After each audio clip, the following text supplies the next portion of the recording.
Welcome to the Man to Man Sports Podcast. I'm Brad. And I'm Ethan, and as you know, we got some great segments for you today. We've, of course, got Dawg or Dud. We've got our Week 7 recap, and we've got our top 10 new trending teams. And as always, we end our episodes with a little bit of trivia. We got a spicy one for you, so make sure you stay tuned. I'm pretty excited about it. Let's get it. Yeah, let's get into the Dawg or Dud. All right, Dawg or Dud, condensed version this week. We're going to start out hot. Cleveland Browns running back Quinshon Judkins. I rave about this guy. I really think he should be in that Rookie of the Year conversation. He does it every week. He's a great player. A few more games like last week, and he definitely will be in that conversation. Exactly. All right, wide receiver for the Philadelphia Eagles, but not the one you're thinking of, Devontae Smith. Devontae Smith is one of the better number 2 receivers in the league. If you don't have him in your top 10, you're tripping. Yeah, I would agree as far as being a secondary receiver. He is top of the list. Definitely in my top 5, I think. But is he a dog? I think he's a dog, yeah. Okay, all right. Well, moving on. I think I know the answer to this one. Green Bay Packers edge rusher Micah Parsons.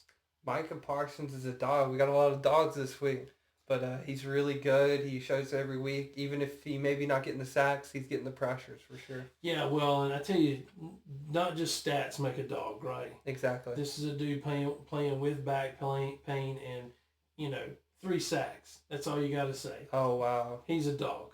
Yeah. 3 sacks in one game with the back pain. He stays on the ground a little bit longer than a normal player does. It takes him a little bit longer to get up. Yeah, understandably so, right? Yeah. Okay, and we're going to round it out with a defense, and might surprise you here, but the Detroit Lions defense, remind you they held the Bucs to 19 points this week. It was actually 9 points this week. Excuse me, 9 points this week. The Detroit Lions defense, I don't know if I'd call them a dog or a dud. I think they're kind of middle of the pack. They're just a part of the pack. They're not the big dog. They're not just the little dog. They're tough. Even without Brian Branch this week, they came out firing, and I give them respect for that. I want to see it on a week-to-week basis. I would agree with that. Yeah, certainly impressive this week. And I think the Lions are second overall in win differential, which is impressive, but we got to see this defense have more games like they had last week. Yes.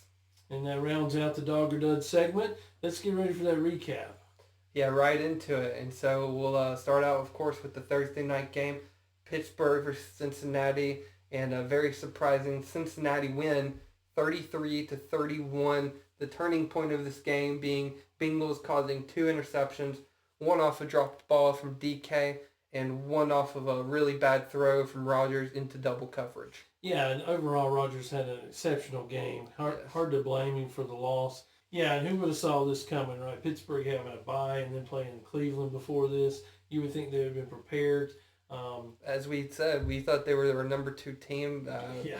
But you got to be prepared even for a team like Cincinnati. I really do think Cincinnati just had a really good game plan, and Pittsburgh did not come in with the right game plan.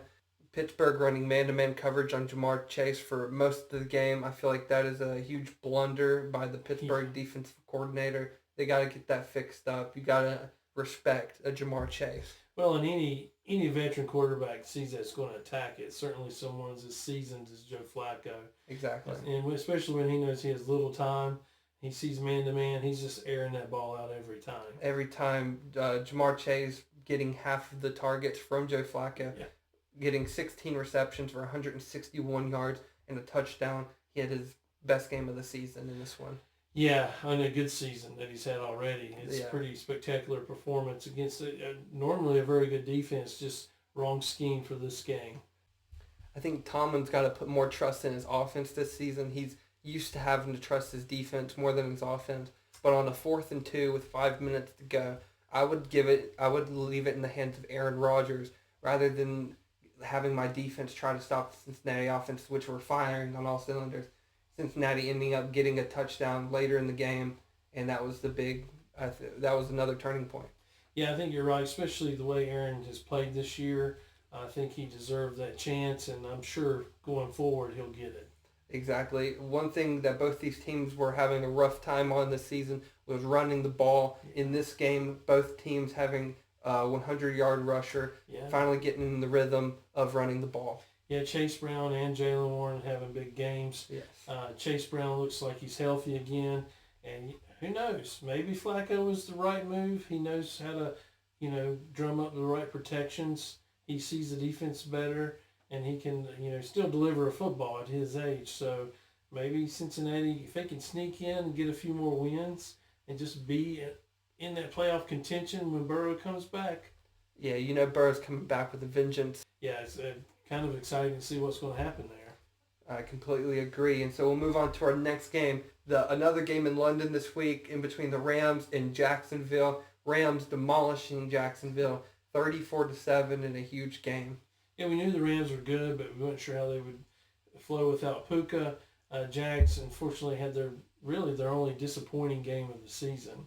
Yeah, I think part of that was they were trying to get the ball to Travis Hunter more, and it was kind of to their detriment. Not that it was Travis Hunter's fault, but I think the Rams defense picked up on that, and they kind of shut him down. Although he had a bunch of targets, Travis Hunter still had 8 receptions for his first 100-yard game and a touchdown, his first touchdown in the NFL. Well, and I think it goes without saying this Rams defense is really clicking. It's a nice young defense and fun to watch. They are fun to watch, but who else is fun to watch is Matthew Stafford on the other side of the ball, breaking the record for most touchdowns in an international game with 5 touchdowns. Devontae Adams having 3 of them. Yeah, 35 yards and 3 touchdowns. Yeah. I mean, that's efficiency. Yes, it is. And kudos to the Rams for game planning and figuring out without Puka.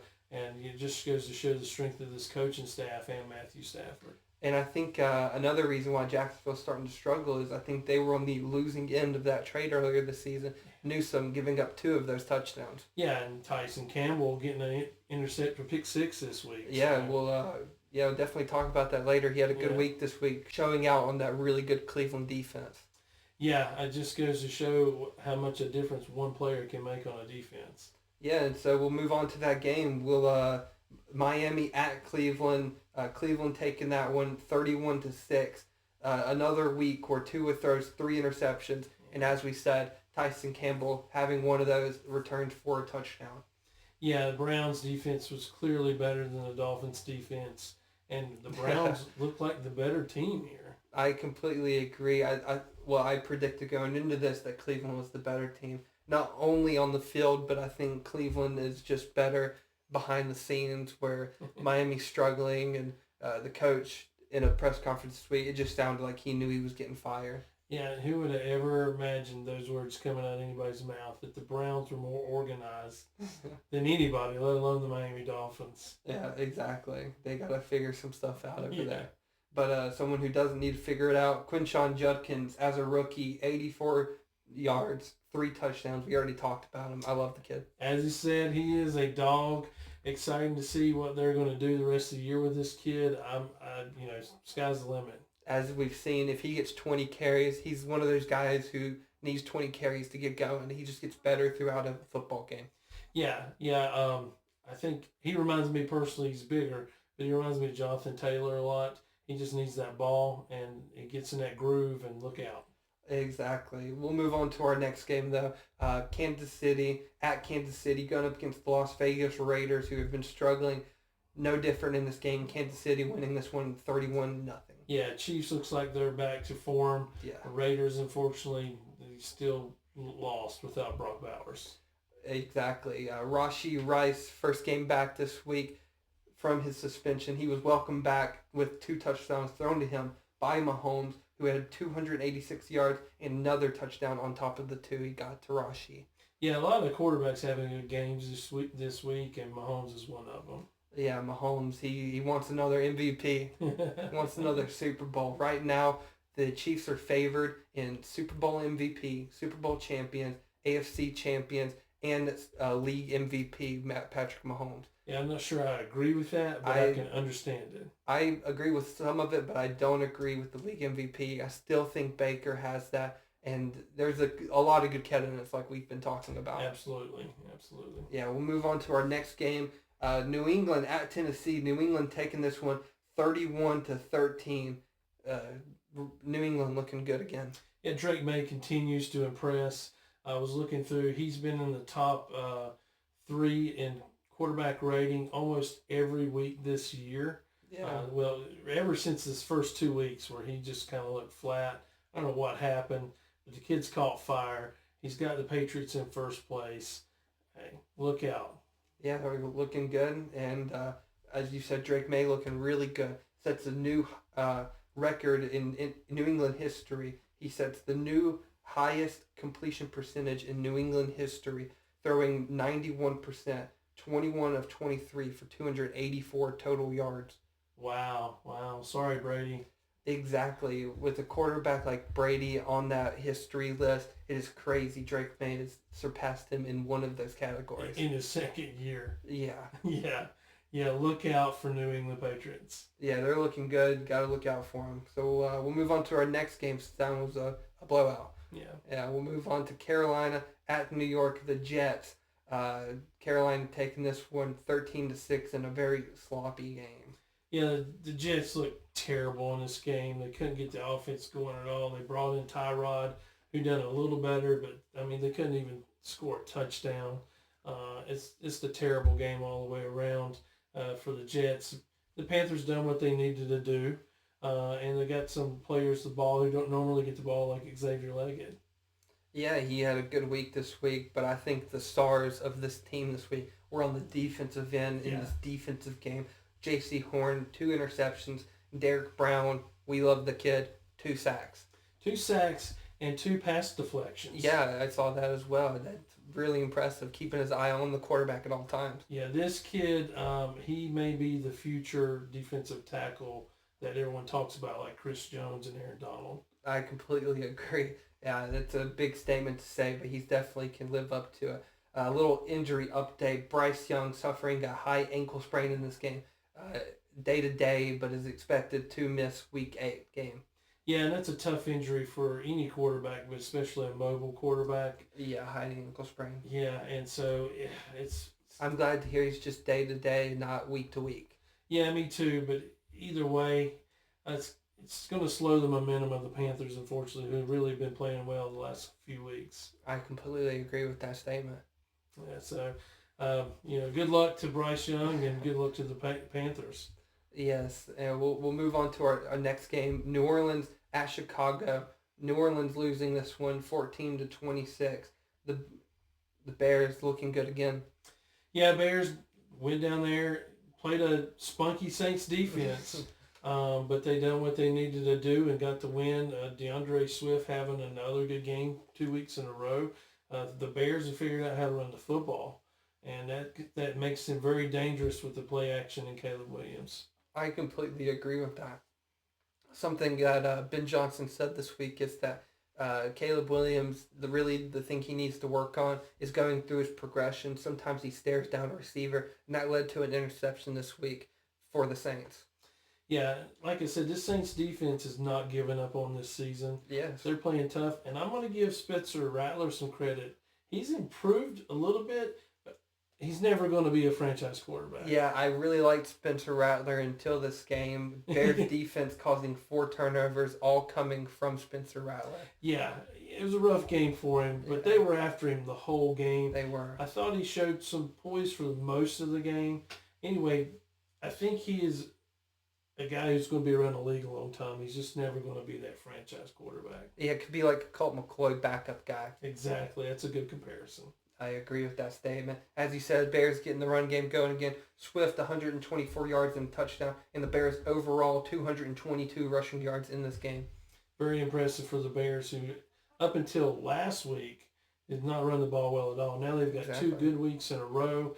And, if they can get that going along with the play action, this offense is dangerous. I completely agree. And so we'll move on to the next game. Absolutely. Yeah, and so we'll move on to a good one. Philadelphia at Minnesota. Philadelphia winning this one 28-22. A big stat in this game. Minnesota made it to the red zone 6 times in this game. The Eagles forced them to kick 5 field goals, and they only had 1 touchdown in the 6 times they made it to the red zone. Yeah, and this is the difference between having a franchise quarterback and not. Yes. Minnesota played a very good game. Unfortunately, they have Carson Wentz. Not to knock Wentz, but he's not a franchise guy. He made 2 critical interceptions in this game. Exactly. And if not for that, Minnesota may have won. I'm not saying J.J. McCarthy is that guy either, but maybe if they had Kirk Cousins, maybe if they went out and got somebody else this year like Aaron Rodgers, we'd be talking about them as an upper echelon team. But instead, Eagles get to win, and the Vikings, chalk another loss. I do think the Vikings offense looked best when McCarthy and Aaron Jones is on the field. I think missing both of them is a big loss for the offense. But the offense still looked good, but like you said, Wentz did not, with a touchdown to interception ratio of 0-2.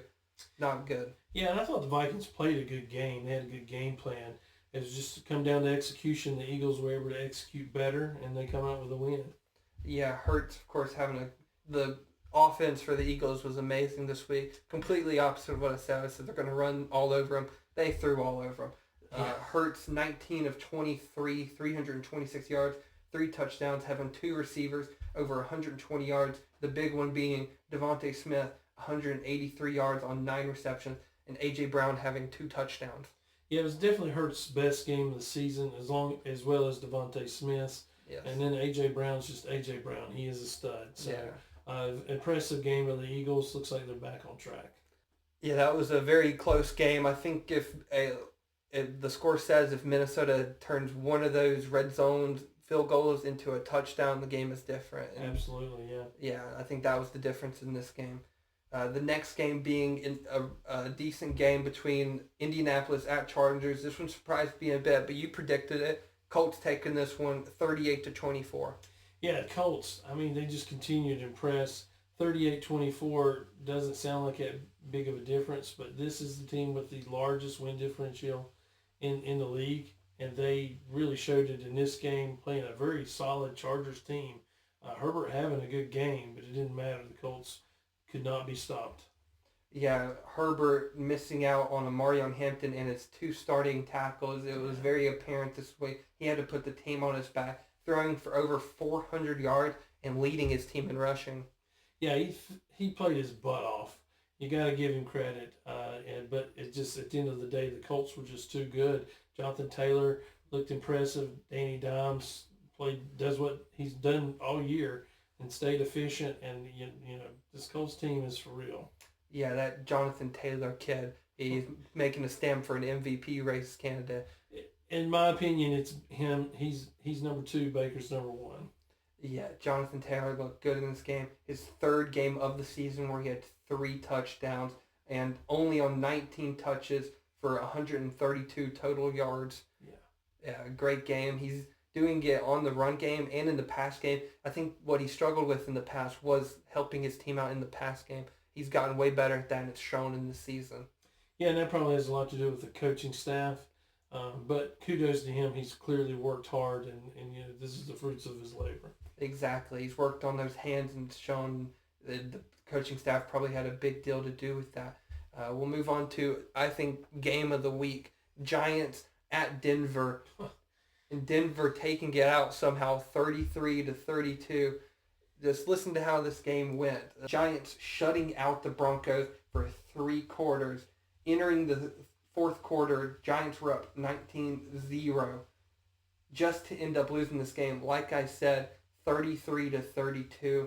Incredible how that happened. The turning point of this game being Jackson Dart throwing an interception while they were up by 10 with only 5 minutes left. That's a big mistake by the rookie quarterback. It was. Overall, he played 3 great quarters. Yes. The Giants looked solid. This is what happens when you have rookie quarterbacks, though.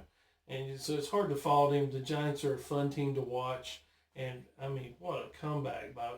I have not been high on Bo Nix all year, and for 3 quarters, it looked like we were right in that assessment as well. But then, I got to give him credit. It's quite a comeback. Not many teams have come back from a deficit like that to win a football game. Yeah, I like what you said. I think that was the turning point of the game was the Jackson Dart interception, but he played a good game. this offense did the best against this number one defense, I think, all season. This was the most points put up on this defense all season, and that's a good stat to have. Yeah, I mean, man, this team plays tough. Can you imagine if they still had Malik Neighbors? Yeah, that's true. That could have been the turning point in this game. Yeah, if you're buying stock, buy it in the Giants. Yeah, I think they're looking good for next year and maybe in the future. I think they have a good young core. They do. If they can keep everybody healthy and keep everybody together, future's looking up for the Giants. But, wow, Broncos, what a comeback. What a comeback. Like you said, Nick's being the quarterback in that comeback with 300 total yards and 4 total touchdowns, 2 on the ground, 2 in the air. He's showing he can do it on both ends. Yeah, very impressive game by Bo Nix and by the Broncos. It's a great coached game by Sean Payton. Very much so, and they lead their division in a very tough division, I might add. A very tough division, and they're looking good.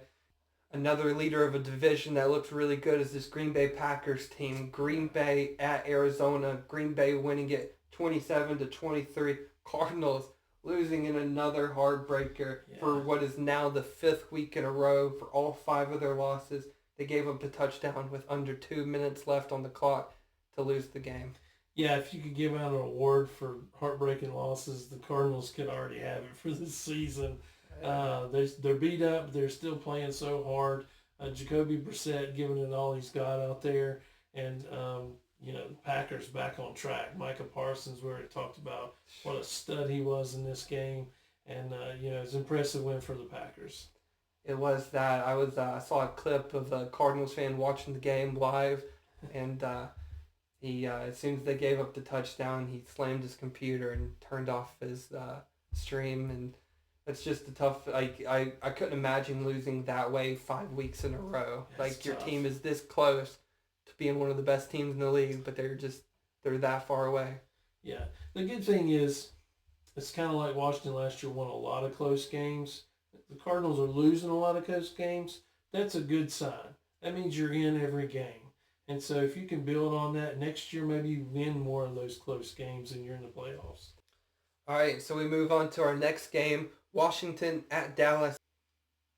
Dallas taking this one with a score of 44-22 in a big blowout win. Yeah, I mean, Dak looked impressive again. This Washington's defense is reeling. It is terrible. They lose their sack leader for the year as well in this game. And Jaden Daniels gets beat up. It's just not looking good for Washington.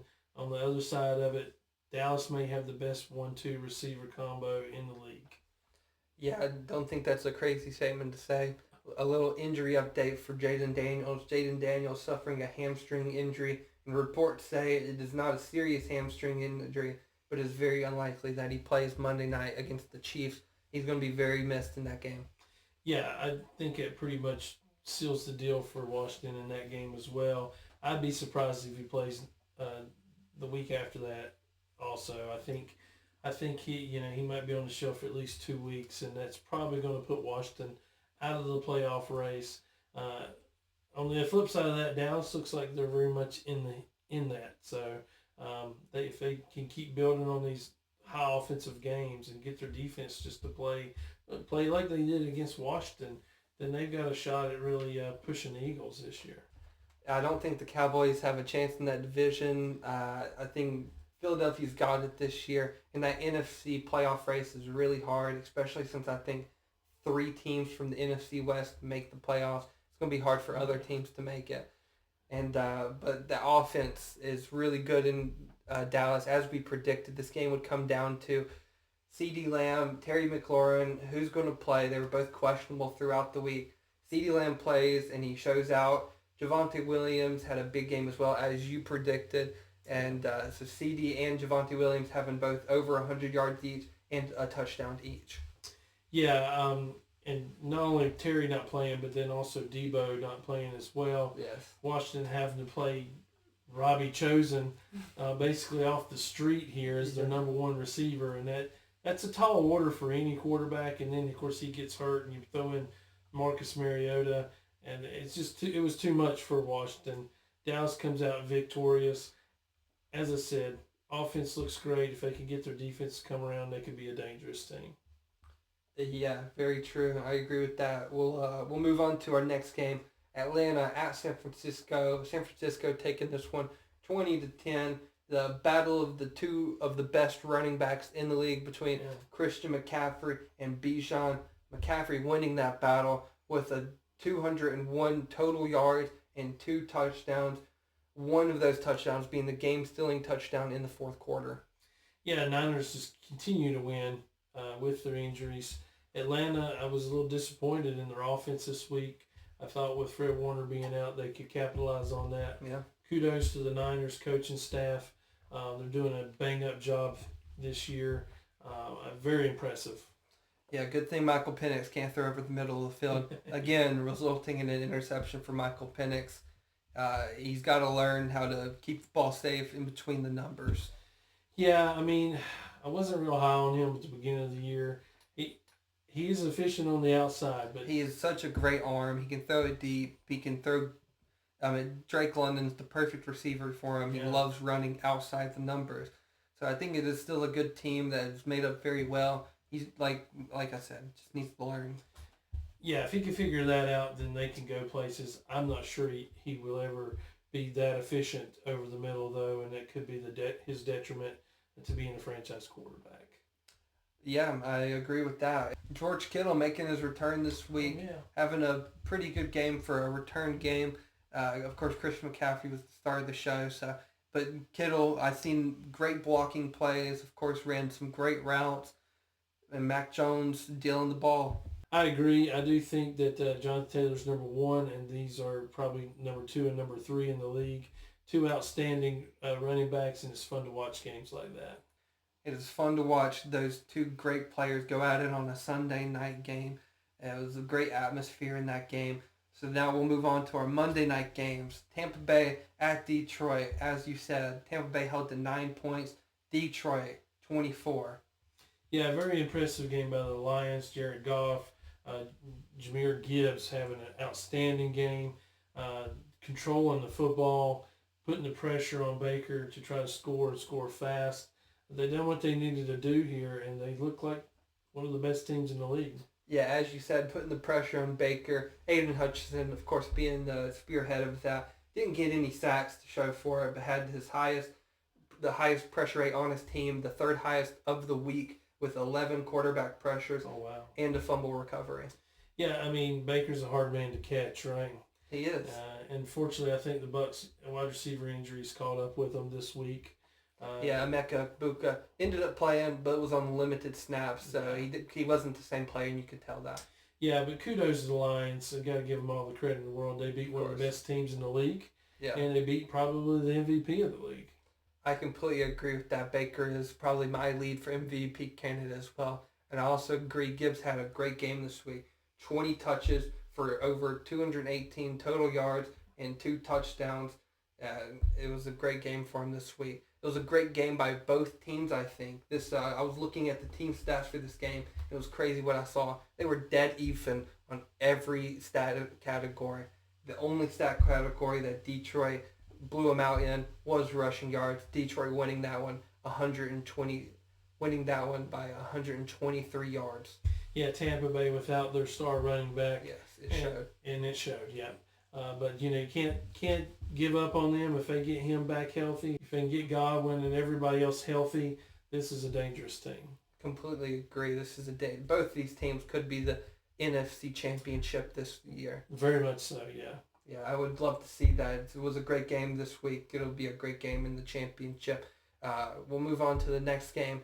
Texans at Seattle. Seattle taking this one 27-19 on a very late night game. Houston's defense showing out again, causing 5 turnovers. Houston's offense not showing up again, only scoring 12 points off those turnovers.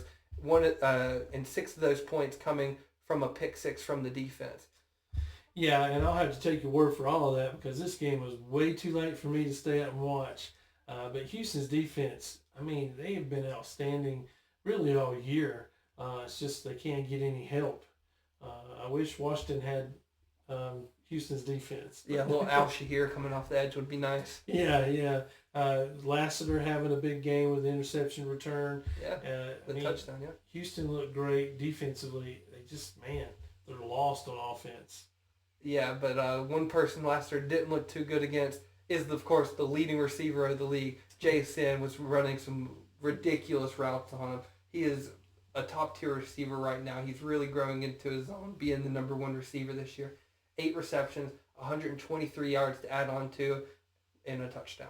Yeah, I would say for this season, he is the number 3 receiver behind Justin Jefferson and Jamar Chase. Yeah, I agree. I think he has proved that. Yeah, he has the better quarterback of the 3 players. Yes. And he has the better defense, I think. Well, Minnesota's a good defense, but right now Seattle's defense is playing top-notch. So I agree. I'll give him that as well. Not taking anything away from him. He is outstanding, and he is a very fun player to watch. Very fun player to watch, especially against a player like Lassiter. Yeah. Like, that's where you show your talent, and he did.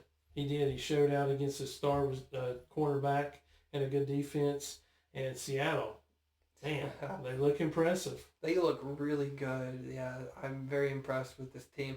I think the only thing they need to work on is the turnovers. I think if they cut down on the turnovers, you could see this team in the Super Bowl, but you don't make the Super Bowl with 5 turnovers. No. A playoff team is going to take advantage of that more than only 12 points. Yeah, I mean, how often do you give the ball up that many times and get a win? Exactly. And they've done it. They've given up 4+ turnovers in, I think, 3 games this season, winning all 3 games. That's crazy. It just goes to show how well that defense is playing. Very true. A great game, a great week of games. This is a great week. You got to, of course, do our top 10 trending teams. That's right. Yeah, so we'll get into that right now. With our number 10 team, let's actually do a little honorable mention shout out. I think it's fair to do that, yes. Yeah, I think Kansas City and New England, they didn't make it. It's a hard list of top 10. They're definitely tied for 11 right now. New England and Kansas City, both playing great right now. And I'm sure a lot of people will disagree with that, but this is our list, and we don't really care. It's also a trending list, so that don't mean they won't be on there next week, right? Yeah, both these teams are trending upwards. That's why I wanted to put them in the honorable mention. All right, so number 10, and falling 8 spots, is the Pittsburgh Steelers. Yeah, I think this was the first week where they showed their weaknesses. Yeah. This was like their only bad week. They've had multiple good weeks. I still think they deserve to be in this top 10, but trending downwards after that bad loss. Yeah, and this is what happens when all the teams behind you win. So, yeah, all the other teams in our top 10 looked good. Going to our number 9 team, being San Francisco, that whole division looks good. Yeah. They look amazing right now, even being as injured as they are. Yeah, I mentioned the coaching staff before. I'll put them in contention as Coach of the Year mentions. Okay, yeah. With all the injuries they've had, yet they continue to win and they continue to look impressive no matter who is a true definition of next man up. Yeah, Kyle Shanahan embraces that, and his team embraces that more than anyone in the league. All right, moving on to number 8, standing pat while they were on the bye week, and that's the Buffalo Bills. Yeah, can't dip them or praise them for doing nothing. That's right. They did not lose, they did not win, and we'll move on. Yeah, so number 17 being the Green Bay Packers, looking good with only 1 loss this season and a weird tie, but they've looked good in 5 of the 6 games they've played this season. Absolutely. That's why they moved up 3 spots. Nice defensive performance. Jordan Love continues to control the football. Packers are definitely trending up. Yeah, the running game is amazing. I love a lot about this team. They're trending up. I agree. All right, number 6, standing pat with a win, the Philadelphia Eagles. Yeah, the Eagles, they looked good this week, but it was a little bit closer than I think some people expected against the Minnesota team. It's a little bit injured right now, and so we just left them staying where they are, especially with these top 5 teams playing so well this week. Absolutely. It's time for that number 5. Yeah, number 5 being the Los Angeles Rams, going to London, putting up a record, beating a really good team in Jacksonville, and that's why Jacksonville is unfortunately not on the list this week. That's right. Moving up 2 spots because of the absolute beatdown they put down on the Jaguars. 5 touchdowns on Matthew Stafford. Very impressive.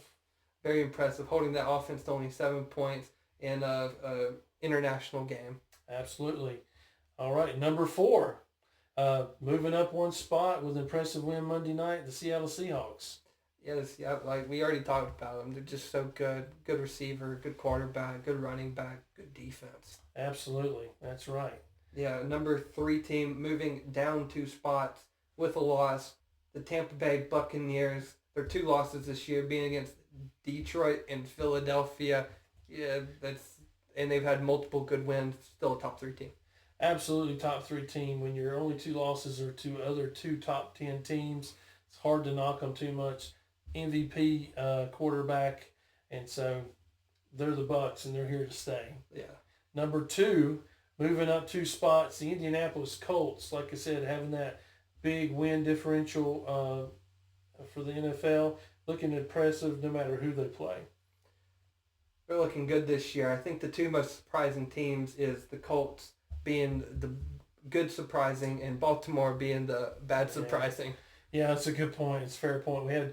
Beginning of the year, we had the Ravens in our top 5, and now they're one of the worst teams in the league. Just goes to show how much a difference a quarterback can make.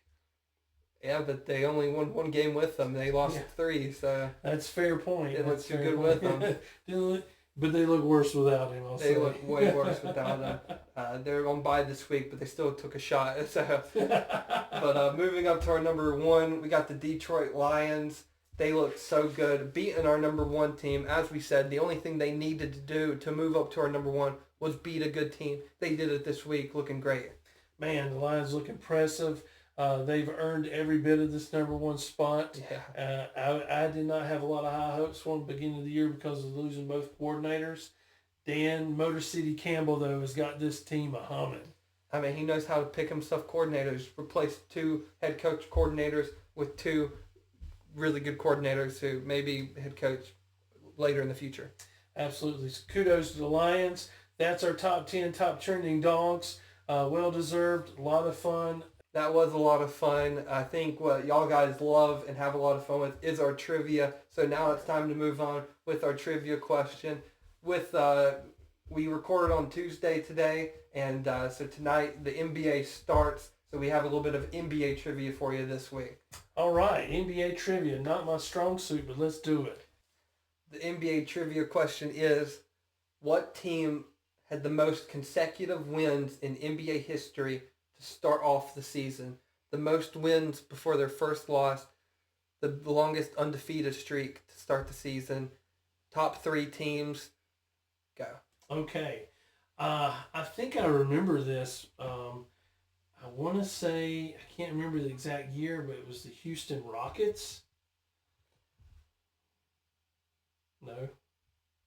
Like what decade? Oh, gosh. It was either the late 90s or early 2000s. So the Houston Rockets are number 4. The 07-08 Rockets had 22 consecutive wins. Yep. Still a good guess, though. Yeah, it was Yao Ming's team. Yeah, a little Tracy McGrady, Yao Ming. Yeah, he had a good start to the season. Okay, so that was number 4. We're looking for top 3, though. Yes, we are. I'm going to guess the Golden State Warriors, that team that won all those games but couldn't win the finals. Yeah, the most wins in NBA history. No surprise. They're number 3 on this list. 24 consecutive wins that 2015-2016 season. Wow, very impressive. Okay, well, let's stick with that streak. Let's go with those Chicago Bulls, man. Jordan and them, when they broke the record for wins and won the finals. Unfortunately, they didn't start off with 24 plus consecutive wins. Okay. So do I have one more guess, or is that it? I think that's 3 for me. That's 3 guesses. So we still have our top 2 on there. 2 great teams. You listed off a bunch of great teams. These 2 contention up there for really great teams. And so I want to hear y'all's thoughts on this. Give your guesses in the comments. We love to hear y'all's guesses. Again, if you have a trivia question or if you have an idea for a new segment or anything like that, please feel free to comment it, and we will try to put it into the next episode. Yeah, that'd be great. That'd be much appreciated. We always enjoy interacting with anyone who is interested to talk sports. Yeah. That's why we're the Man to Man Sports Podcast. Yes, sir. And that was the Man to Man Sports Podcast. Thank you for watching. with the Week 7 recap, and I'm looking forward to this NBA season. That's right. Deuces.